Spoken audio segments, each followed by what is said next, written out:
안녕하십니까. 송영길TV 시청자 여러분, 송영길의 7시 뉴스 비평 두 번째 시간입니다. 매주 금요일 저녁 7시에 뉴스 비평이라는 형태로 여러분들과 현안 문제에 대해서 같이 대화하는 시간을 갖도록 하겠습니다. 오늘은 예고해드린 대로 이게 주요 임종석 전 대통령 비서실장의 통일 포기론, 두 개 국가론에 대한 저희 입장을 좀 정리를 해보겠습니다.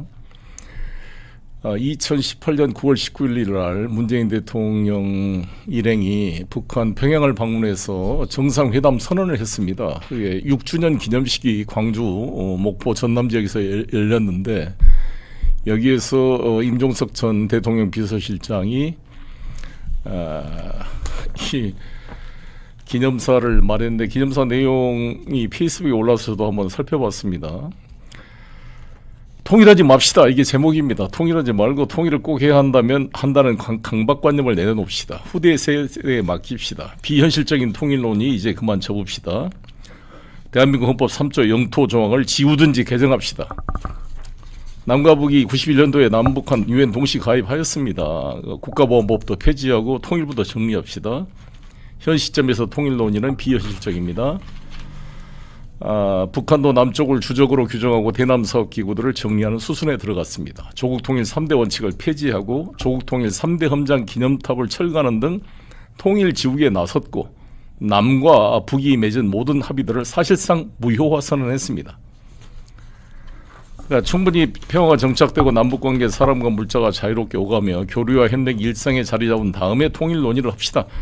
완전히 봉인해서 30년 후에나 봅시다. 후대 세대에 미룹시다. 이런 이야기를 했어요. 그래서 참 아마 임종석 전 비서실장께서 최근에 윤석열 정부의 그런 힘에 의한 평화, 전쟁 불사, 한미일 간의 군사협력 강화, 북과 러시아의 군사동맹적 성격의 협력 강화, 고조되는 한반도의 군사적 긴장 문제에 대한 여러 가지 걱정 때문에 이러한 충정에서 이러한 말씀을 했다고 저는 선의로 해석해 보고자 합니다. 그러나 도저히 저로서는 이게 수용되기 어려운 일이어서 저 입장을 밝히지 않을 수 없어서 한번 정리해 보고자 합니다. 물론 누가 절대 맞다는 것은 아니겠지만, 아무튼 이 계기를 통해서 여러 가지 우리가 지금 정세를 바라보는 풍부한 논의의 장이 됐으면 좋겠다는 생각을 갖습니다. 저는 일관되게 우리의 소원은 통일이라고 생각합니다. 이건 놓칠 수 없는 우리의 명제다라고 생각을 합니다.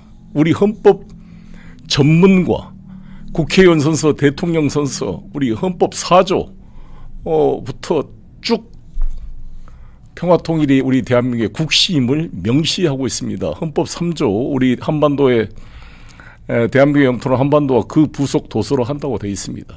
이게 왜 중요하냐면, 저는 최근에 보수 우익에서 1945년 8월 15일 해방 이후에 3년 뒤인 1948년 8월 15일을 대한민국 건국절로 하자라는 논의가 되고 있지 않습니까? 그때도 제가 얼마나 충격을 받았는데 그 비슷한 충격을 받습니다. 약간 궤를 달리하지만 1948년 8월 15일 건국절 논란이나 이 임종석 의원의 통일 포기론, 두 개 국가론이 방향은 다르지만 정말 충격으로 다가옵니다. 이것은 대한제국에서부터 시작돼서 1919년 3.1운동, 그리고 대한민국 임시정부의 법통을 계승해서 수많은 우리 애국지사들이 독립을 위해 싸웠던 그러한 투쟁 역사를 다 부정하는 우를 범할 수 있다 이렇게 생각합니다.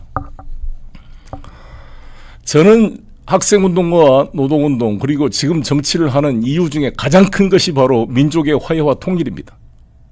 저의 소명입니다. 제 아들, 딸에게 아빠 왜 정치하냐 그러면 그 이유가 바로 이것이라고 이야기를 합니다.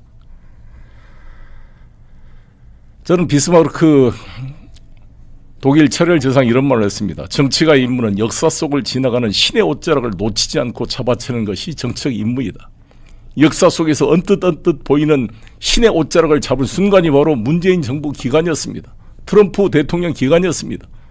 최초의 북미 간의 싱가포르 회담과 하노이 회담 때가 바로 역사 속에 사라져가는 이 신의 옷자락을 놓치지 않고 잡을 수 있는 기회였습니다. 이 기회를 흘려보낸 문재인 정부 너무 아쉽습니다. 반성이 필요합니다. 문재인 대통령, 임종석 실장, 그리고 모든 장관들 반성해야 됩니다. 이 좋은 1918년 9.19 그 합의를 그렇게 결실을 못 내고 흘려보내버리고 말았습니다. 이제 와서 이제 통일 포기하자는 것입니까? 자기 반성을 통해 새롭게 시작이 되지 않겠습니까? 더구나 저는 국내 정치로도 아쉬운 점은 임종석 비서실장께서는 당시에 대통령께서 평양을 갔기 때문에 국내를 지켜야 돼서 같이 따라가지 않았습니다. 그런데 박원순 서울시장과 최문순 강원도지사는 동행을 해서 데리고 가면서 이재명 경기도지사를 의도적으로 참석인원에서 배제시켰습니다. 그때 임종석 실장도 책임이 있지 않습니까? 왜 배제시켰습니까? 사실 남북관계 접경 지역의 가장 넓은 면적을 차지하고 있는 게 바로 경기도인데, 더구나 이재명 도지사도 남북관계에 대한 강력한 그 열정을 가지고 있었던 분인데, 아니 세 분 중에 가장 접경 지역의 이해관계가 큰 경기도지사를 빼버리고 서울시장과 강원도지사만 대동해서 평양을 간다는 것은 정말 노골적인 정치적인 어떤 따돌림 아닙니까? 이것이 여러 가지 지금까지 저는 정권 창출 실패까지 연결되는 원인이 됐다, 저는 이렇게 생각하는데, 어찌됐건 이 문제는 차치하고라도 사실 윤석열 대통령이 25일 날 여당 대표단 모아놓고 한동훈 여당 대표한테 발언 기회도 하나 안 주고 자기 혼자 90분 동안 떠들고 다른 사람들은 추임새나 내고 그 입틀막을 하는 그런 고기만 먹고 오는 만찬을 하고 말았습니다. 정말 밴댕이 소갈머리 같은 정치다, 이렇게 지적을 했는데, 당시 2018년 9월 19일 날 평양을 방문해서 남북 간의 화해 협력을 나누는 역사적 순간에 친문 세력의 자신들의 정치적 이해 때문에 이재명 경기도지사를 배제시키고 평양 방문했다는 것 자체가 나는 자기 모순이다. 어떻게 자기 내부도 통합시키지 않으면서 남북 통합을 하겠다고 그 평양 선언을 했다는 것인가? 여기서부터도 저는 한계가 있었다고 보는데, 그 이후로 9.19 합의가 지키지 않고 깨진 게 다 누구 책임입니까, 이게? 북한 책임도 있죠. 그러나 가장 중요한 것은 문재인 정부가 이것을 관리를 못하고 성과를 못 만들어낸 거 아닙니까? 한미동맹 속에서 미국 트럼프 행정부와 폼페이오 국무장관들을 설득을 해서 플랜 B를 만들어 하노이 회담을 성공시키는 역할을 했어야 되는데, 마디가르하게 하노이 회담이 성공될 걸로 기대만 하고 오히려 남북관계 활동을 차단시키고 전면적인 민간 교류가 오히려 정부에 의해서 더 차단되는 그런 아이러니한 일이 있었다는 말씀을 드리겠습니다. 지금 저는 이제 만약에 이게 통일을 포기하고 두 개 국가로 가자, 그게 그 평화 우선이다. 지금 통일의 문제가 아니라 평화 우선이다. 취지는 알겠는데 그런다고 평화가 만들어지겠습니까? 이 평화의 문제는 남북 간의 문제로만 협소해서 볼 문제가 아니라고 생각이 듭니다. 이것은 북미 간의 문제입니다. 사실 이 한반도의 군사적 긴장이라는 것은 남북 간의 그런 군사적 긴장도 있지만 가장 큰 것은 미국과 북한 간의 지금 전쟁 상태, 아직도 정전협정 상태라는 거 아닙니까? 미국 사람들이 공식적으로 테크니컬리 워 시츄에이션, 엄밀히 말해서 전쟁 상태라고 규정하고 있는 것입니다. 세계 최장의 아미스티스, 휴전협정 상태인 것이죠. 우리 대한민국은 당시에 이승만 대통령이 휴전협정을 반대했기 때문에, 지금의 우크라이나 젤렌스키처럼 북진 통일을 주장했기 때문에 휴전협정 당사자로 서명을 하지 않았습니다. 중요한 것은 현재의, 물론 그래도 우리가 당사자임을 당연히 주장하고 있는 것이지만 형식상 휴전협정 사인 당사자는 북한과 중국과 미국이 사인을 한 것입니다. 따라서 미국과 북한 간의 이런 군사적 긴장, 이 정전협정이 평화협정으로 전환이 돼야 평화가 되는 것이지, 남북 간에 두 개 국가로 한다고 해서 그게 평화가 된다는 것입니까? 그럼 파키스탄이 뭐 인도가 그 국가 파키스탄이 인도에서 분리해서 국가가 됐다고 뭐 그래서 무슨 이 군사적 긴장이 그걸로 해결되는 것은 아니지 않습니까? 두 양나라 다 핵을 개발을 했습니다. 결과적으로. 그래서 저는 이해를 안 되고 일단 임종석 실장의 주장대로 두 개 국가로 된다면 어떤 문제가 발생하느냐. 일단 나는 헌법 위반이라고 봅니다. 이재명 대표 말이 맞다고 봅니다. 헌법 3조 위반입니다. 그리고 이 만약에 두 개 국가가 되면 탈북자 문제를 어떻게 해결할 것입니까? 지금 3만 4천 명의 탈북자의 인권이 완전히 사각지대로 빠지게 되는 것입니다. 우리나라 국민을 주장할 수가 없고 탈북자를 중국에서 마음대로 인권을 유린하더라도 우리가 어떻게 항의를 해요? 북한 국민이 돼버리는데 대한민국 국민이 아닌데 이탈 주민이. 두 번째, 제가 한미 FTA 할 때 우리 임종석 의원과 함께 힐튼 호텔에 가서 웬디 셔먼 그 미국 협상 대표와 만나서 그때 셋이 식사했던 게 기억이 납니다. 제가 임종석 실장 그때 의원한테 같이 가자 그랬어요. 웬디 셔먼 제가 그 협상 대표를 만나서 개성공단이 한미 FTA가 됐을 때 국내산으로 인정받아서 이 개성공단 제품이 미국 시장한테 개방돼야 된다. 역외 가공 지역으로 반드시 FTA 조항으로 들어갈 것을 설득을 해서 결국 이게 들어갔습니다. 물론 조건부로 들어갔지만 앞으로도 남북관계가 풀려서 개성공단 같은 제2의 개성공단이 만들어져야 사실 북한의 경쟁력이 있는 노동력과 우리 대한민국의 중소자본 기술력이 결합을 해야 중국과 일본을 이기는 그런 국제적 경쟁력이 나오지 않겠습니까? 이것을 다 포기해버리는 것이죠. 양국가가 돼버리면. 관세가 다 들어가게 되고. 북한이 만약 유사시에 우리가 개입할 수 있는 근거가 없어지는 거 아닙니까? 중국, 러시아가 사실 개입했을 때 우리가 국가가 다르는데 무슨 명분으로 개입을 할 수가 있을까요? 북핵 문제도 마찬가지고. 저는 잘 이해를 못하고 더구나 이제 물론 윤석열 정권이 하도 정말 이 국지전 가능성 최근에 김용현 국방부 장관의 이 충암 고등학교 이 마피아들이 뭐 방첩 사령부였다가 행안부 장관에서 뭐 계엄령 위험성까지 나오다 보니까 통일보다는 평화가 중요하다 이렇게 강조한 그 취지는 알겠습니다만 대단히 저는 위험한 발상이다 이렇게 생각합니다. 그리고 이것은 정권 교체를 포기하는 패배주의적 사고 아닙니까? 이제 2년밖에 안 남았어요. 이제 윤석열 정권. 그 안에 무너져야 했나 봅니다. 저는 이게 분명히 바뀌고 지금 브래드 셔먼 의원을 비롯한 지금 48명의 미 연방 그 공화 민주 의원들이 48명이 한 번 더 평화 법안을 지금 다시 또 입법을 제출해 놨습니다. 이번 11월 3일 날 5일 날인가요? 다시 총선이 이루어지고 나서 또 브래드 셔먼 의원이 지속적으로 이 한반도 평화 법안을 추진하겠다는 약속을 했습니다. 저는 만약에 트럼프 대통령이 된다고 그런다면 또 새로운 북미 관계가 열릴 수가 있는 것이죠. 이게 대단히 섣부른 발상이다. 핵심은 평화는 두 개 국가로는 되는 게 아니라 북미 간의 적대적 구조, 즉 북미 간의 외교 정상화가 만들어져야 되는 것입니다. 이게 지금 브래드 셔먼 의원이 제출한 한반도 평화 법안에 들어있는 것입니다. 피스 트리트를 만들자. 이 휴전 협정을 평화협정으로 전환하고 북미 간의 연락 사무소를 둬서 북미 간의 종국적인 외교 관계를 정상화시키는 것이 저는 한반도 문제 해결의 첩경이다 이렇게 생각합니다. 그래서 만약에 저희가 다시 집권의 기회를 갖게 된다고 한다면 저는 자신이 있습니다. 푸틴, 시진핑, 트럼프가 될지 카멜라 해리스가 될지 모르겠지만 그다음에 이번에 이시바 새로운 일본 수상 설득을 해서 충분히 한반도 이 구조를 바꿔낼 수 있다. 그래서 북한이 제2의 베트남으로 변화 발전할 수 있도록 도와줘야 된다.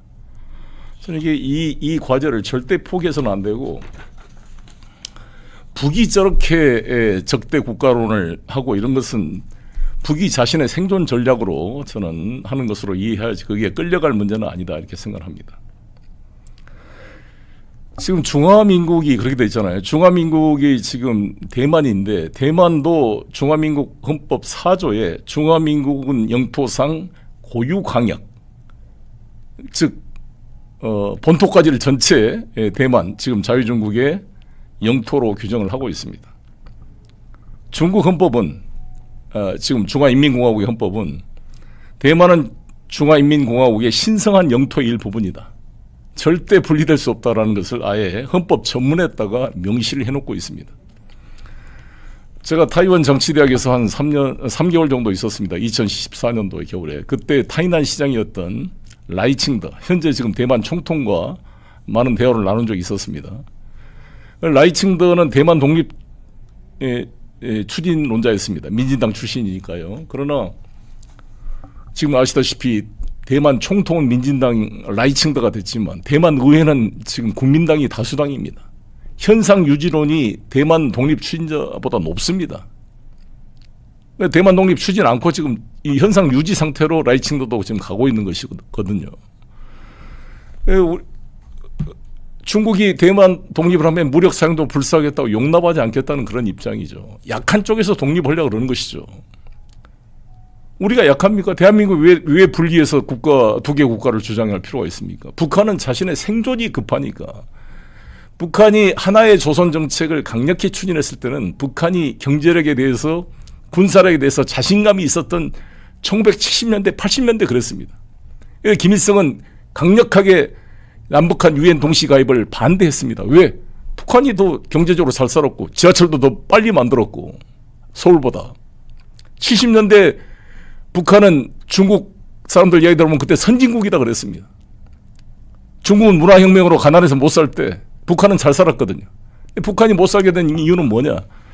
아시다시피 코컴 경제가 무너지고 사회주의권이 무너지고 소련이 해체되니까 소련으로부터 받았던 자원이나 이런 그런 특혜가 다 없어지게 되는 거잖아요. 다 경화로 결제해야 되고 그러니까 완전히 이제 어려워지게 된 것이죠. 그리고 소련이 무너지면서 91년도, 89년도부터 동구권이 무너지고 어려워지게 되니까 북한은 자신의 생존을 위해서 미국과 일본과 수교하려고 발버둥 쳤습니다. 그런데 중국이 먼저 우리 대한민국과 92년도에 한중 국교 정상화가 돼버린 거잖아요. 그때 비화를 들어보면 북한은 중국이 그때 대한민국과 수교하기 전에 고위 측을 보내서 양해를 구했습니다. 그때 북한 김일성이 사정했다는 거 아니에요? 일본과 미국과 수교할 때 같이 좀 해라. 중국이 자신의 우방인 중국이 북한은 아직 미국과 수교를 안 한 상태에서 먼저 대한민국과 수교해버리면 북한은 고립되는 거 아닙니까? 사실 교차 승인이 돼야 되는데 미국, 일본이 북한과 외교를 정상화하고 동시에 러시아와 중국이 대한민국과 국교를 정상화해야 한반도 평화구조가 만들어지는 것인데 북한은 배제시켜버린 거잖아요. 북한은 고립되면서 러시아와 중국은 대한민국과 국교를 수립하게 된 것이죠. 그러니까 북한으로서는 위기의식을 느꼈고 이 위기를 돌파하기 위해서 끝까지 반대했던 하나의 조선 원칙에 반대된다는 남북한 유엔 동시 가입을 김정일이가 추진하자 이렇게 된 것입니다. 그래서 유엔 가입 신청을 대한민국보다 먼저 북한이 신청했어요. 왜? 또 혹시 유엔 가입 대한민국만 가입하고 자기는 또 가입이 거절되지 않을까라는 두려움이 있었던 것이죠. 마찬가지로 그러나 이 91년도 그래서 남북 기본 합의서가 노태우 정부 때 만들어지고 그 남북 기본 합의서에서 남북 관계를 국가 대 국가의 관계가 아닌 통일을 향해 지향해서 가는 그 특수한 관계로 이렇게 규정을 한 것입니다. 동시에 91년도 남북 기본 합의서도 수많은 7.4 공동성명부터 수많은 남북 간 합의서 중에 유일하게 서명을 대한민국과 조선민주주의 인민공화국이라는 국호를 사용해서 사인한 문서가 1991년도 말, 92년도 초에 발효된 남북 기본 합의서인 것입니다. 이것은 지금도 나는 중요한 합의의 원칙이라고 저는 생각하는 것이죠. 그리고 동시에 소련이 무너지고 소련이 시장 경제에 편입되고 중국이 계획 개방으로 나가고 그리고 미국이 한반도에 전술 핵무기를 다 철수하면서 이게 한반도의 평화 구조가 데탕트 분위기가 만들어진 것이죠. 그러니까 지금에 있어서의 남북 간의 군사적 긴장은 윤석열 정부의 그런 무식한 그 힘에 의한 평화, 이 부동시로 병력 기피 의혹이 있는 지금 암체 워리어, 입으로만 지금 떠드는 이런 무식한 국방 힘에 의한 정책이라고 하는 이런 대결 정책 때문에 연유한 것도 있지만 그것보다 더 중요한 것은 러시아와 미국 간의 군사적 대립, 우크라이나 전쟁을 둘러싼 그리고 미중 간의 전략적 경쟁과 갈등 때문에 생긴 것 아닙니까? 이러한 이 문제를 보지 않고 남북관계의 문제로만 이것을 협소하게 봐서 두 개 국가를 하면 평화가 정착하는 데 유리할 것이다. 이건 아주 저는 동의할 수 없는 생각이 아닌가 생각합니다. 그래서 저는 이 문제에 대해서 여러 가지 신중하게 접근할 필요가 있다 이런 말씀을 드리고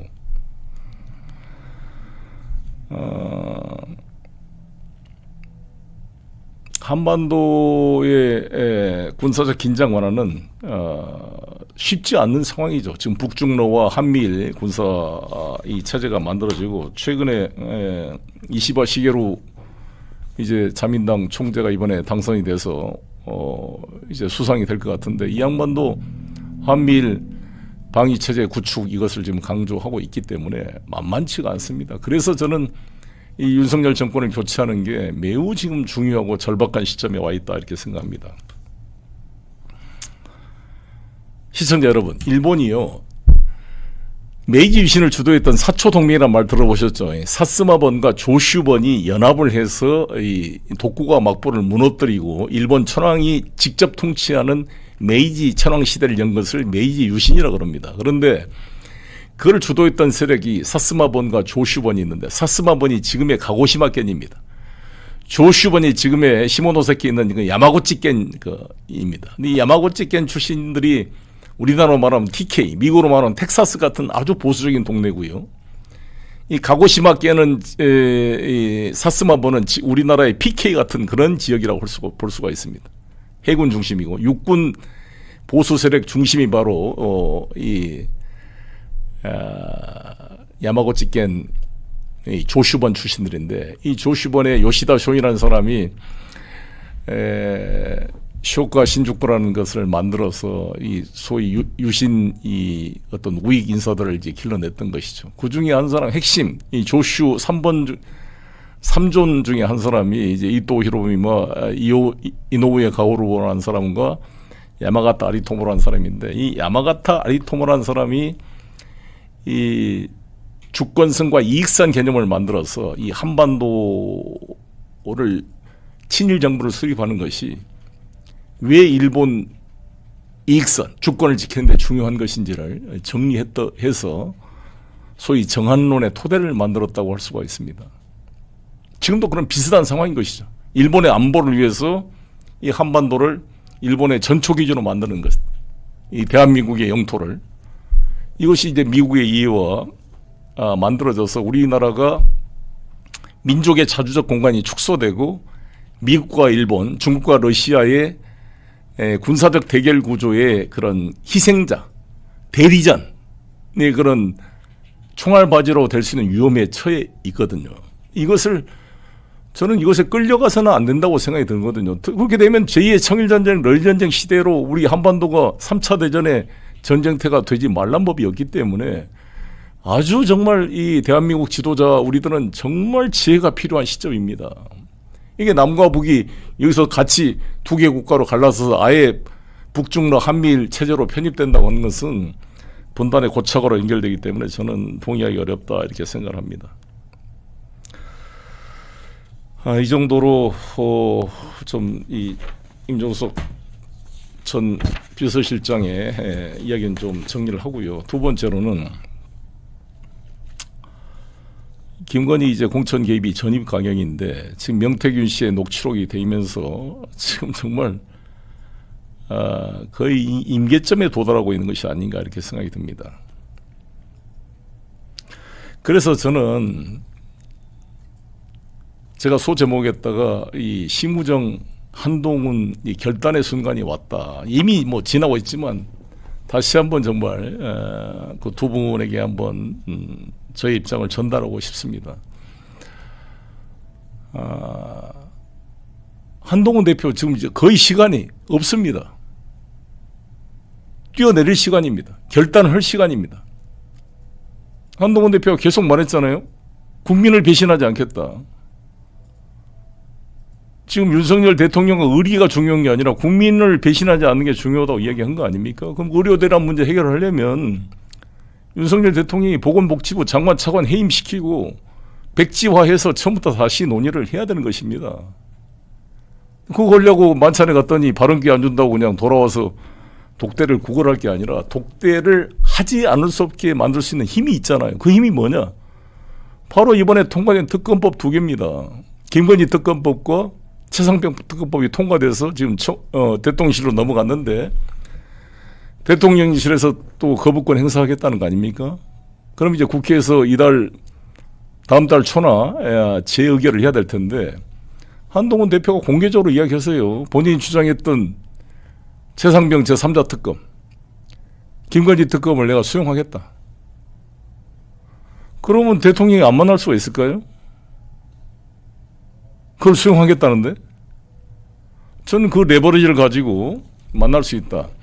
8명이 없습니까? 당대표인데 아무리 원외 대표라고 하지만 장동혁 최고위원부터 8명을 설득할 수 없으면서 어떻게 당대표를 할 수가 있겠습니까? 아브라함이 소돔과 고모라를 멸망시키지 않으려고 하느님이 50명만 의인이 네가 찾아오면 내가 멸망시키지 않겠다 그러니까 40명, 30명, 20명 마지막 10명으로 줄여가지고 10명만 찾아올 테니까 봐주라니까 하느님이 오케이 했는데 그 10명을 못 찾아서 소돔과 고모라가 결국 멸망의 길로 갔습니다. 국민의힘은 지금 정당이 아니라는 거 아닙니까? 지금 이건 뭐 신인규 전 대변인이었죠. 국민의힘. 이분은 아예 위원정당으로 해산 청구해야 된다 이렇게 주장하고 있습니다. 이번에 명태균, 김영선 씨의 세비 절반 나눠먹는 매간 매직 행위로 정말 이게 정당이라고 볼 수가 있느냐. 정규재 씨 같은 경우는 이거는 뭐 정당이라고 볼 수가 없다. 뭐 떴다방도 아니고. 국민의힘이 아니라 국민의 짐이 되고 있다 그러잖아요. 지금 국민의힘은 정말 기로에 서 있다고 보거든요. 여기서 그 8명 의인을 찾아서 김건희 특검, 최상병 특검에 동의하면 판이 바뀔 거라고 봅니다. 이 새로운 변화를 계기를 만들어내야 한동훈의 정치적 입지도 사는 것이고 국민의힘도 사는 것이고 우리나라의 정치도 사는 거거든요. 이게 그냥 적과 여야의 대립 개념으로 보면 안 돼요. 국민 65%가 지금 김건희 특검 찬성하고 있지 않습니까? 오늘 여론조사 보니까 아예 TK에서도 58%가 찬성하고 38%가 반대하고 있더만요. PK도 58% 찬성, 30% 반대입니다. 그럼 국민의힘이 뭡니까? 아니 윤석열 대통령이나 한동훈 대표도 국민의 뜻에 따르겠다는데 국민 65%가 찬성하는데 왜 뜻을 안 따르냐고요. 그러면서 생존하기를 바랍니까 지금? 저도 집권당의 대표를 해보니까요.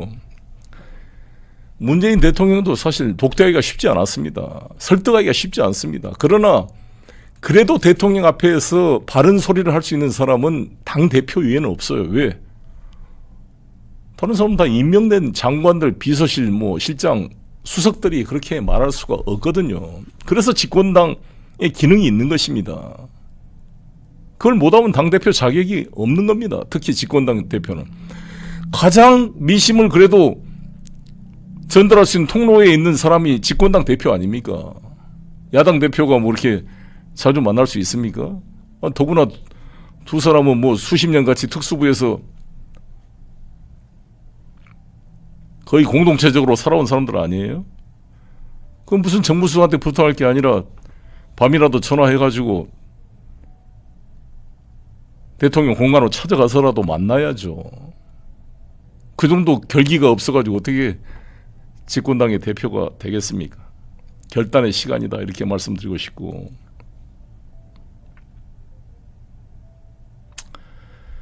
지금 김건희 씨의 그 모든 거짓말이 드러나고 있잖아요. 그 수사가 들어가니까 이종호 씨와 35번, 40번 통화를 했다. 4,700만 원 손해봤다 그러더니 나중에 다 보존을 받았다.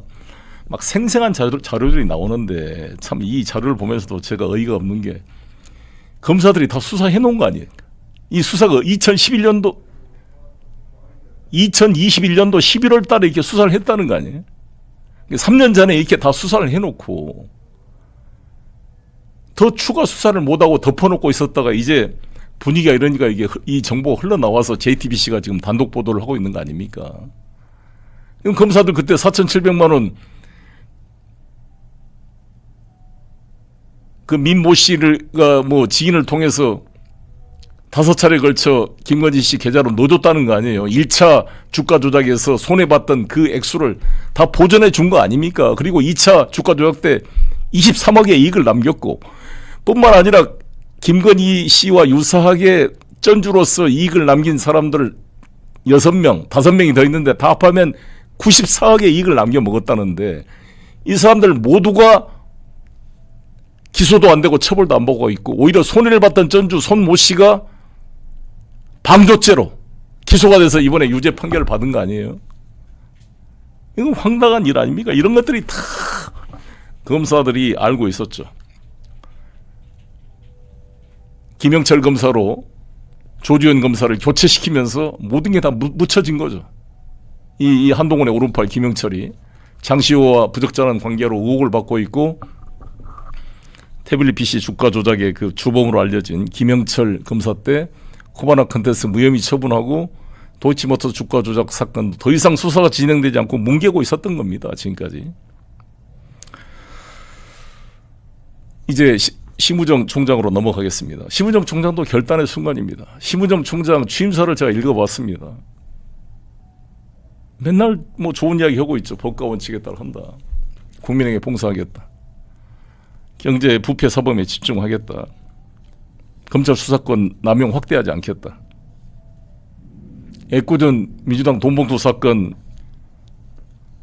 증거도 없는 그런 국회의원들 가지고 괴롭힐 게 아니라 이 명품 수수 사건 이거 결단하세요. 오늘 아마 서울중앙지검장이 어저께 보고를 한 모양이죠. 불기소하겠다고. 불기소하겠다는 거에서 다음 주 월요일 날 이제 총장이 불기소 제가 하겠습니까? 그렇게? 그러면 그 심우정 그 이 역사에 어떻게 기록이 될까요? 나는 심우정 씨가 심대평 씨 전 충남지사님의 큰아들이고 그 영종조 때 노론의 핵심인 그 심환지 노론의 벽파의 자손이라 그러는데 꼭 심환지 같은 그런 보수적인 사람만 있는 게 아니라 심대륜 같은 사람도 있잖아요. 심대륜 중수부장이 김영삼 정권 때 핵심 실세였던 김현철을 구속시킴으로써 그나마 김영삼 정권이 탄핵되지 않고 무너지지 않고 임기를 마칠 수가 있었습니다. 당시 김현철이 동숭동 포럼을 만들어서 전병민이라는 사람을 데려다가 공천을 좌지우지하고 국정에 개입했다가 한보 사건으로 결국 심재륜 중수부장이 현직 대통령 아들을 구속했기 때문에 그나마 마지막까지 YS가 임기를 마칠 수가 있었습니다. 지금 심우정 총장이 당신의 집안의 선배인 심재륜 중수부장을 벤치마킹해서 지금 명태균이라는 자가 꼭 전병민이가 생각나던데 동순동 포럼에 이런 공천을 좌지우지하고 권력을 등에업은 이런 사람들 이 김건희 여사 이러한 도이치모터스 문제나 명품 수수 문제에 대해서 원칙에 따라 기소를 하는 것이 검찰을 사는 길이고 이 정권도 무너지지 않게 만드는 길이고 우리나라 국정을 바꾸는 길이다 이렇게 생각을 합니다. 바지사장같이 제2의 이원석이 돼서 총장 패싱으로 무력하게 넘어갈 것인지 총장다운 한번 존재감을 보여줄 것인지 기로에 서 있습니다. 이 검찰 조직이 이거 무혐의 처분하면 검찰 조직이 존재할 이유가 있어요? 다 해체시켜버려요 정말. 국민의힘도 마찬가지고 국민의힘이나 검찰이나 국민 마음속에 완전히 이제 해체될 겁니다. 이 두 가지 문제. 만약에 김건희 특검법, 최상병 특검법 또 대통령실에서 거부권 행사하는데 재의결 때 또 부결에 찬성하면 그만두세요 한동훈. 정치하지 마시고 국민의힘 의원들 국회의원으로서 자격 없습니다. 해체해야 됩니다. 국힘. 마찬가지로 검찰 조직이 최재형 목사 이야기 들어보니까 명품 수수할 때 이게 로펌 변호사인지 검사인지 알 수가 없었다는 거 아니에요? 아니 서초동 법무법인이 윤석열, 김건희 로펌 변호사들입니까? 이게 지금 이 검찰 조직이 사설 변호사 팀들이에요. 이게 검사들이. 이렇게 이재명 대표, 송영길 전 현직 민주당 대표 잡아서 구속시키려고 정말 2년 동안 밥 먹고 한 일이 그것만 하고 이 만악의 근원의 모든 국정부패의 원흉으로 지금 연결되고 있는 김건희 여사의 문제를 무혐의 처분한다 그러면 검찰이 존재할 이유가 뭐가 있어요? 우병우 때 말이죠. 김윤혜 문건, 정윤회 농단 사건 때 그때 우병우 수석이었던가요? 그때 그걸 제대로 수사했으면 박근혜 대통령 탄핵까지 안 갔을 거예요. 그거를 무너뜨리고 박관천 잡아들이고 조응천이를 오히려 기소하고 그 애꿎은 경찰관이 자살하게 만들고 찌라시라고 이렇게 매도하면서 결국 정윤회 문건을 덮으면서 최순실 국정농단을 바로잡을 기회를 놓치면서 탄핵까지 가버린 거잖아요. 지금 그 순간입니다. 지금 심우정 총장이 결단을 내려야 더 큰 비극을 막는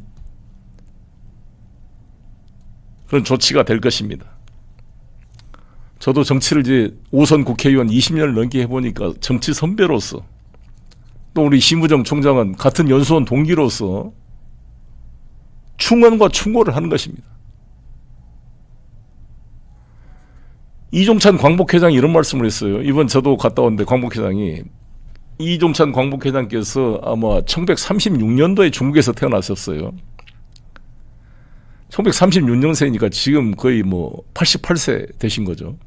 이승만 대통령 때부터 지금 윤석열 대통령까지 다 대통령을 겪었지만 당신께서 쭉 살아보니까 역사는 권력의 편이 아니라 정의의 편이었다. 이런 말씀을 했습니다. 금방 지나갑니다. 심우정 총장. 총장해서 임기 2년인데 금방 지나고 나중에 옷 벗고 변호사 돼서 동기 모임 올 때 그래도 술 한 잔이라도 받아 먹을 수 있는 그런 존재가 되려면 결단하세요. 총장까지 했는데 뭐가 두렵습니까 이제. 한동훈 이 결단 못하면 정치할 생각하지 마세요. 무슨 대권 주자 운운하고 그렇게 하겠습니까? 그렇게 대한민국이 만만해 보입니까?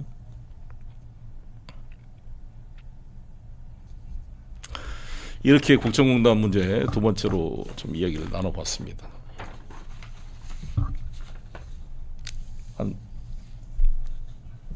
지금 실시간 채팅 많이 들어오셨는데 지금 한 966분이 실시간 채팅으로 와주고 계십니다.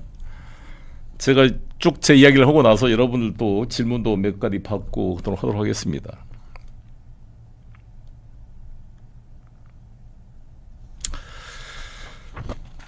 참 지금 이제 최재형 목사께서 지금 경기 남부경찰서에 선거법 위반으로 지금 조사를 받고 있는데 어떻게 이놈의 나라는 지금부터 계속 뭐라고 떠든 사람을 부정을 지적한 사람을 잡아다가 수사하고 지적한 사람을 다 감싸주고 마치 의사가 병을 진단해가지고 암이 있다, 어디 맹장이 안 좋다고 얘기하면 의사를 두들겨 패고 환자의 그런 환부를 감추어서 환자를 죽게 만드는 이런 돌팔이 같은 짓을 하고 있는 것입니다. 누가 말한 대로 의사들은 병마와 싸우고 있는데 의사들과 싸우고 있는 이 무식한 윤석열 정권과 동일한 것 같아요. 그래도 제가 희망을 보는 것은 뭐냐, 우리 박정훈 대령 정말 이 포항 출신의 경북대학교 법학 박사입니다. 이런 분이 정말 권력이 아부하면 잘 나갈 수 있잖아요. 지금 우리 김계환 해병대 사령관 지금 포스터 준다 그러니까 거기에 지금 혹해가지고 지금 그 진실을 말하지 못하고 있습니까? 백혜룡 경장 정말 승진을 포기하고 경정은 총경되는 게 꿈입니다. 근데 총경되는 걸 포기하고 자기 진실을 말하겠다고 지금 싸우고 있습니다. 박수를 보냅니다. 이번에 수심이 기소 결정을 했죠. 기소 결정한 분들 정말 압력을 받았을 텐데 그 한 표 차로 8대7로 이 명품백 사건 기소 결정을 해주신 수심위원들에 대해 박수를 보내고 싶고, 정말 인권위에서 명품백 문제 가지고 정말 고민하다가 정말 돌아가신 우리 박상년 국장, 반부패 국장님, 그 다음에 군사법원에서 박정훈 대령 영장을 기각해 주셨던 윤유중 판사님, 81년생이에요. 경기대학교. 이 서울법대하고 비교가 안 됩니다. 뭐 서울법대 출신이 공부는 자기가 잘했다. 공부 잘하는 게 도대체 뭡니까 도대체. 이 군사 독재 권력의 아버하고 곡학아세하고 법불악이라고 떠들고 이름만 알았지 법불악이야 뭐예요. 권력이 아부하지 않겠다 법은 이렇게 그 문장은 알면서 자기는 법에 때 아부하고 곡학아세하고 교원 영색하는 이러한 서울법대 출신 한 트럭보다 낫습니다. 경기대학교 출신의 윤유중 판사 81년생 이름을 잊지 않겠습니다. 기억하겠습니다. 윤유중 판사님. 이진숙, 김태규 두 명의 그런 방송심의위원회 체제, 방송통신위원회 체제에 대해서 박문진 이사를 그냥 맘대로 임명한 것에 대해서 제동을 걸어보고 가처분 신청을 했는데 그걸 인용해 주신 서울행정법원 행정심의부 강재원 부장판사님 존경합니다. 이거 오늘 방통위 상대로 MBC가 바이든을 날리면을 바이든이라 그랬다고 보도했던 MBC를 상대로 3천만 원 과징금을 내렸는데 1심에서 패소했습니다만 항소심 중인데 이번에 부가처분 집행정지 신청을 했는데 이거를 인용해 줬습니다. 서울행정법원 행정팔부 이정희 부장판사님 존경합니다. 이런 분들이 그나마 있기 때문에 대한민국이 그나마 유지되고 있는 것입니다. 이게 무슨 제3세계 무슨 독재국가처럼 무너지지 않고. 고맙습니다. 대한민국이 있지 않을 것입니다. 여러분들의 그 행위에 대해서. 가인 김병노 선생께서 사법부 독립을 이승만 독재에서 맞서 싸웠습니다. 유병진 판사 축산 조보감의 1심 무죄 판결, 빨갱이 판사라는 압력을 받으면서도 소신을 가지고 무죄 판결을 했습니다. 그래서 박시환 대법관 때 재심에서 무죄가 됐죠. 이범열 부정판사, 고안검사들의 그런 맞서서 1차 사법파동으로 싸웠습니다. 김용철 대법원장을 사퇴시켰던 2차 사법부 파동, 김덕주 대법원장을 사퇴시켰던 소장판사들의 의로운 연서, 4차 파동 때 기수서열 대법관 제청 제도를 변화시켜서 김영란 대법관 등 여성들의 대법관 진출을 만들었던 그런 박시환 판사를 비롯한 이런 소장 판사들의 노력, 이것 때문에 그나마 사법부가 이게 살아온 거잖아요. 근데 막판에 와서 사법부가 스스로 자주적으로 개혁을 하지 못하고 이 윤석열 한동훈 일당한테 양승태 대법원장이 구속되고 100여 명의 판사들이 굴욕을 당하면서 강제 수사를 당했던 후과가 지금까지 여기 와 있는데 지금이라 늦지 않았습니다. 이 검찰공화국 시대에 판사들이 검찰들의 겁박에 끌려다는 것이 아니라 아닌 것은 아니다. 영장 기각할 것은 기각하고 가처분 인용할 것은 인용하고 싸워야 됩니다. 지금 윤석열 대통령 명예훼손 사건 관련해서 김만배 신앙님과 함께 지금 김용진 뉴스타파 봉지욱 기자 등이 기소돼 있습니다. 그 재판부가 서울중앙지법 허경무 판사님이 이걸 맡고 있습니다. 근데 재판 기일부터 공정하게 균형 있게 허경무 재판장이 하는 것을 보고 많은 국민들이 박수를 보내고 기대를 하고 있습니다. 공소장의 문제점부터 이게 이재명 공소장이냐, 이게 분간이 안 되는 이런 정치적 공소장을 분명히 지적해 주었습니다. 저는 이제 임계점에 돌아오기 때문에 제2의 박정훈, 백혜룡 수많은 양심적인 공무원들이 지금 줄을 서 있다고 봅니다. 이번 국정감사 기간 동안에 당장 지금 명태균 씨와 같이 11년 동안 일했다가 김영선 의원의 비서관으로 가 있다가 이 명태균과 김영선의 그런 세비를 갈라먹은 것부터 시작해서 호가호위하고 명태균이 사실상 국회의원이고 그 밑에 굽실거리는 김영선의 모습을 보면서 환멸을 느껴서 이런 사람들은 정치권에서 추방해야겠다는 의로운 용기를 가지고 지금 ABCD EC로 알려져 있습니다만 모든 각 텔레그램 메시지와 녹취록을 국정감사 때 제공하겠다고 지금 공개 선언했습니다. 이런 분들이 계속 나와서 이전 국정감사 때 낱낱이 밝혀지면 이 크리미널 패밀리, 범죄 가족 집단 윤석열, 최은순, 김진우, 처남, 고모부, 사실상 장인 김충식, 이 윤석열 이 범죄 패밀리 집단의 국정농단의 그런 그 토대가 다 밝혀질 걸로 보여지고, 그러면 저는 11월 달에 이 국정감사 때 이게 밝혀지는 기초로 전 국민이 100만 명 이상 용산을 둘러싸서 대한민국 더 망가지기 전에 빨리 윤석열 대통령 끌어내리고 하야시켜서 의료 대란 문제부터 해결하고 국민들의 생명을 지켜야 된다, 저는 이렇게 생각합니다. 마지막으로 마지막 주제로 지금 이제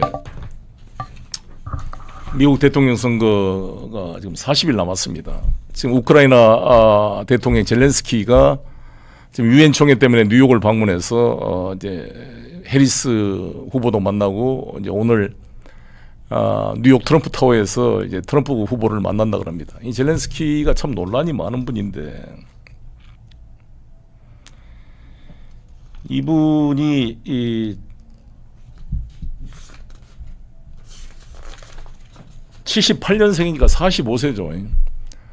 제가 우크라이나의 정치인들 제가 아는 사람들 있습니다. 지금도 실시간으로 통화를 하는데 이 젤렌스키 상태에 들어보면 이 사람이 이제 45세 78년생이니까 코미디언 하다가 대통령이 갑자기 돼가지고 이 사람이 국제적인 지금 이제 명사가 됐잖아요. 뭐 교황님도 만나주고 찰스 영국 왕도 만나주고 바이든 트럼프 전 세계 지도자들이 다 만나주고 그러니까 갑자기 구름에 떠 있답니다. 지금 엄청난 원조 물자가 들어와서 이게 어떻게 부패된지 알 수가 없고 대통령 선거도 전쟁을 통해 밀어버리고 붕 떠 있어요. 과연 이 사람이 우크라이나 젊은이들의 생명을 지켜내고 이 전쟁을 마무리할 수 있는 그런 능력이 있을까에 대해서 의구심을 갖습니다. 트럼프 대통령 악연이 있습니다. 아시다시피 바이든 대통령 아들이 둘이가 있었는데 보 바이든은 델라웨어주, 자기가 델라웨어주 상원의원 출신이거든요, 바이든이. 근데 자기 지역구에 법무부 장관 검찰총장을 했어요. 그때 해리스 부통령이 샌프란시스코, 그다음에 캘리포니아 법무부 장관과 검찰총장을 할 때 바로 델라웨어주에서 이 보 바이든이 큰아들입니다. 했는데 이분이 나중에 병으로 돌아가셨고, 둘째 아들 헌터 바이든이 약물 중독 여러 가지 논란도 있는데 이분이 우크라이나의 그런 회사와 유착 관계가 있어가지고 논란이 많았습니다. 그때 우크라이나 에너지 회사 브리스마 홀딩스에 5만 달러씩 월급을 받으면서 부정부패 연루돼 있다. 그래가지고 우크라이나 수사검찰총장 빅토르 쇼킨이 이걸 수사하니까 이걸 해임시키라고 바이든이 젤렌스키한테 압력을 넣었다는 게 지금 트럼프의 주장입니다. 그래서 트럼프는 이 문제에 대해서 젤렌스키한테 대통령 됐을 때 전화해가지고 제대로 수사해라고 또 촉구한 바가 있습니다. 그때부터 갈등이 있었는데 지금까지 젤렌스키와 트럼프 간의 갈등이 이어지고 있습니다. 젤렌스키는 지금 미국을 방문해가지고 노골적으로 지금 펜실버니아를 방문했잖아요. 그 스크랜톤인가 155mm 포탄을 만든 공장을 방문한다는 명목으로 가서 사실상 지금 민주당 대통령 선거운동을 해주고 있는 것이죠. 그에 따라 지금 미국 공화당 마이클 로스 하원 의장이죠. 공화당 소속인데 지금 거기와 저도 아는 그 테드 크루즈 상원의원이 노골적으로 젤렌스키를 비판하고 있습니다. 민주당 선거운동 해주고 있다. 지금 내정 간섭이다. 왜 그러냐? 지금 아시다시피 미국은 지금 50개 주가 있어서 538개 선거인단이 있는데요. 과반수 270석을 누가 갖느냐에 따라 이제 승패가 결정이 됩니다. 가장 많은 데 50명이 넘는 캘리포니아 주가 많고, 그 다음에 40명 텍사스 주, 그 다음에 큰 게 이제 뉴욕 이런 데가 이제 큰 데잖아요. 나머지 30명, 40명 이런 데고, 중간 중에 가장 큰 데가 그래도 펜실버니아가 19명이니까요. 근데 지금 선벨트라고 말하는 이 서부 쪽에 있는 선벨트 말하는 네바다, 아리조나 주가 거기는 트럼프가 좀 우세하죠, 아무래도. 그다음에 이제 서부 쪽에 있는 선벨트가 사우스캐롤라이나나 조지아가 있는데 거기는 트럼프가 좀 우세하다고 볼 수가 있는데 문제는 이제 오하이오 그 5대5 주변에 있는 러스트벨트라 그러죠. 디트로이트를 비롯한 그 자동차 산업이 있었던 곳에 미시간주와 있고 위스콘신과 이제 지금 가장 지금 논란이 되고 있는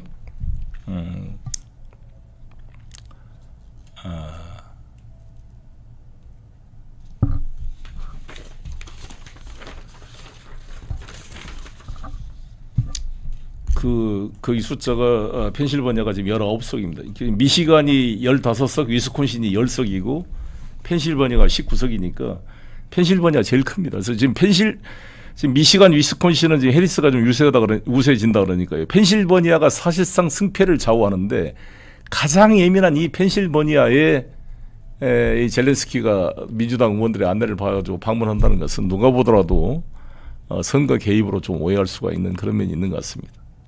아무튼 그래서 지금 만약에 트럼프가 당선되게 되면 가장 당혹스러울 사람이 젤렌스키와 윤석열 대통령이 될 것이다 이런 말도 있습니다만 어찌됐건 지금 트럼프와 해리스 간의 우크라이나 전쟁 해법에 대해서 명백한 지금 대결을 보이고 있습니다. 일단 해리스나 바이든 같은 경우는 전폭적으로 우크라이나를 지원해서 포기할 수 없다. 트럼프는 자기가 당선되면 바로 푸틴과 젤렌스키를 만나가지고 휴전협정 합의시키겠다. 이에 대해서 해리스는 완전히 푸틴 편이다. 트럼프는 완전히 항복선언 하자는 것이 아니냐. 영토 포기하겠다는 거 아니냐. 이런 건데 사실 영국이나 나토나 지금 바이든이나 해리스도 출구 전략이 없어요. 지금 젤렌스키는 뭘 주장하냐? 지금 있는 도네츠크, 루안스크 이쪽 지금 이 동부 우크라이나 지역 점령 지역뿐만 아니라 크림반도까지 전부 다 복원시키겠다고 주장한 거잖아요. 근데 모든 미국 군사 전문가들이 크림반도 불가능하다고 그럽니다. 크림반도뿐만 아니라 현재 도네츠크, 루안스크 현재 점령 지역도 회복하기가 쉽지 않다. 그러면 우리 한국처럼 휴전협정으로 갈 수밖에 없다는 게 지금 중론인데 말은 못하고 계속 지금 하고 있는 것이죠. 그래서 이 출구 전략을 찾아야 되는데 저는 트럼프의 주장대로 갈 수밖에 없지 않겠는가. 이게 어트리션, 이게 완전히 소모전 전략인데 이렇게 가면 트럼프가 말한 대로 누가 이기는 게 중요한 게 아니라 양쪽 젊은이들만 매일 죽어나가고 이것이 잘못하면 핵전쟁으로 이어져서 3차 세계대전으로 갈 수가 있기 때문에 불가능한 일이죠. 만약에 장거리 미사일과 전폭기 등을 만약에 나토가 제공해서 지금 젤렌스키가 모스크바를 만약에 장거리 미사일로 때린다든지 이 내륙 지방을 막 공습을 한다 그러면 푸틴이 전술 핵무기를 쓰지 않을 수 있을까요? 불가피하게 내몰릴 수밖에 없게 되고 그렇게 되면 정말 이게 통제할 수 없는 그런 3차 세계대전이 일어날 수 있기 때문에 어찌됐건 외교로 이 문제를 풀어야 되고 저는 이런 외교 문제에 대해서 강점을 가지고 있는 것이 트럼프가 아닌가 이렇게 생각합니다. 그래서 이제 이 정도로 지금 이 둘러싼 문제 이번에 이제 그 20화 시계로 자민당 간사장 문제랑 같이 쭉 되면서 국제 정치가 상당히 복잡한 구조를 빠지게 돼 있는데 정말 이 외눈박이 외교를 하고 있는 이 윤석열 정부와 이 김용현 국방부 장관 이런 사람들에게 나라의 국방을 맡겨놓고 지금 얼마나 지금 될지 걱정이 많이 되는데 한 예만 들고 제가 이제 제 이야기를 마무리하겠습니다.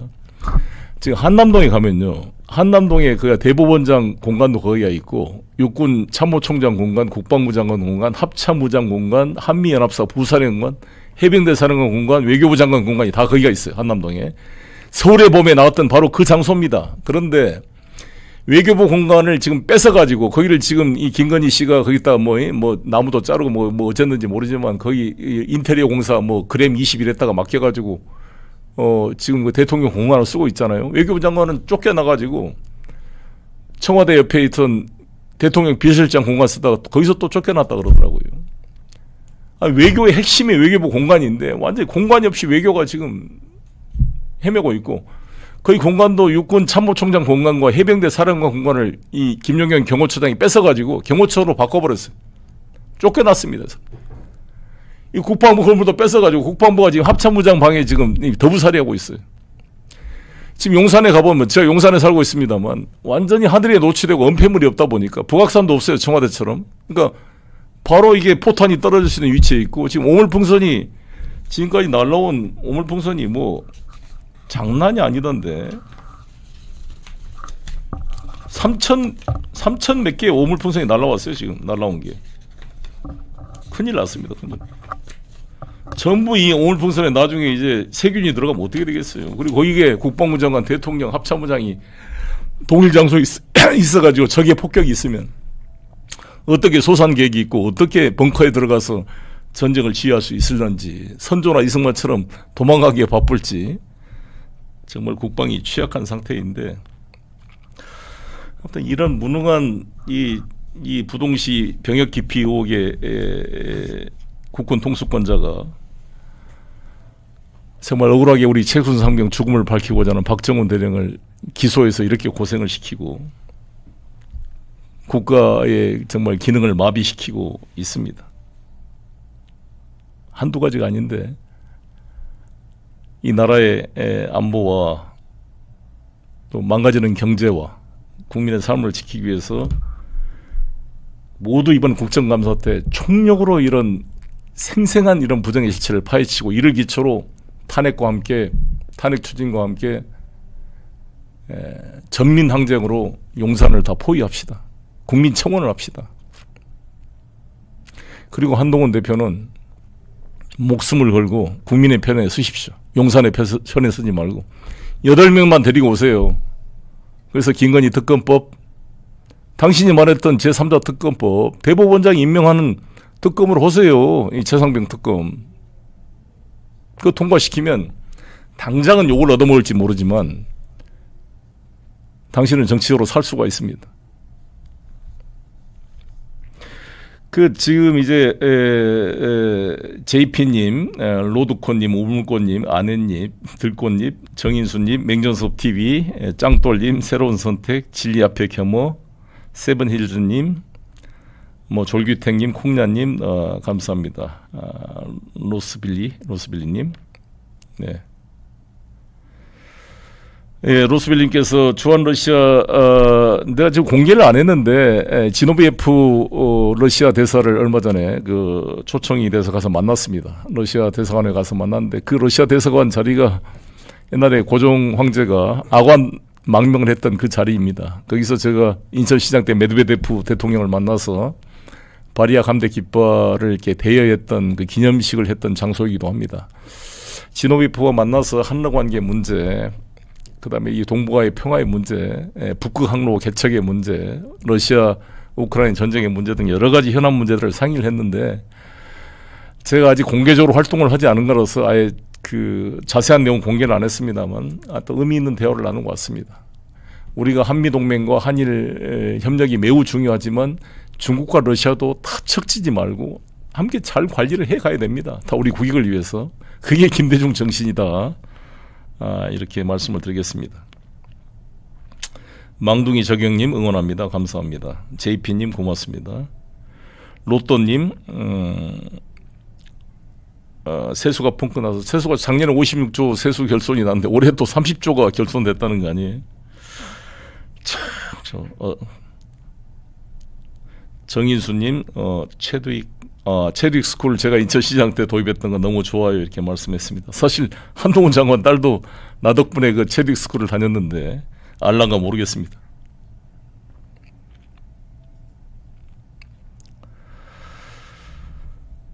예, 지금 1,100명이 실시간으로 지금 접속을 해서 의견을 주시고 있는데 감사합니다. 예.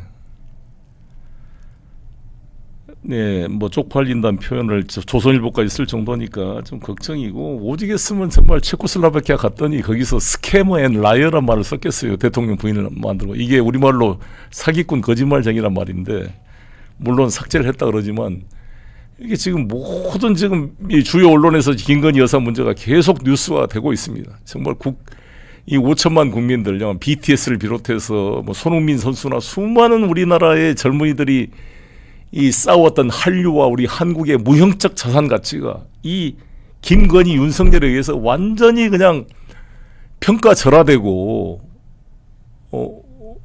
이게 이 깎이고 있는 거 보면 정말 너무 화가 납니다. 뭘 보태준 게 있는지 모르겠어요. 이 사람들이 대한민국 수준을 정말 이렇게 만들고 있습니다.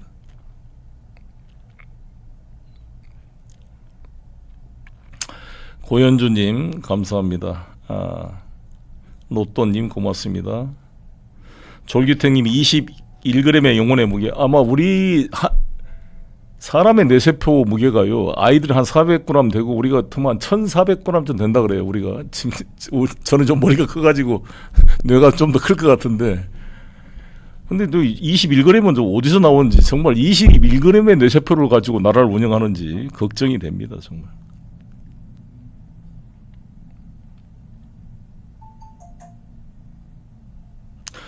송영일 대표님, 학생분들이 소녀상 지킨다고 고생합니다. 반일행동TV 살펴주세요. 진도구님이 말씀해 주셨는데 제가 살펴보겠습니다. 저도 관심 갖고 한번 들려보도록 하겠습니다.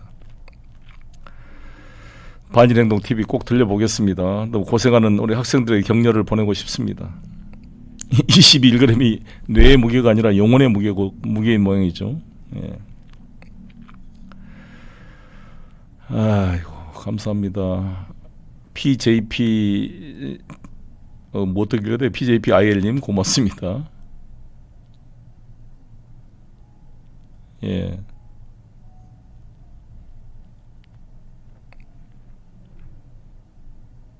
노금남님, 여기는 광주입니다. 감사합니다. 광주는 이제 다음에 내려갈 날입니다. 이환님, 오늘 점심때 계양구민 커피숍에서 만났습니다. 여의도공원에서. 반갑습니다. 감사합니다. 반일행동 TV도 보겠습니다. 그래서 제가 10월 3일 날 그 목요일 날 제가 스픽스에서 하는 그 딥토크에는 이덕일 한가람 역사문제 연구소장님을 모셔가지고 이 개천절 의미와 이 식민사관의 극복, 이 어떻게 우리나라가 지금 한일 강제병합, 을사보호조약 전야의 일진회 같은 친일 세력이 지금 윤석열 정권에서 날뛰고 있는지, 그럼 역사적 그 근원을 우리 이덕일 한가람 역사문제연구소장님과 함께 좀 풀어보려고 합니다.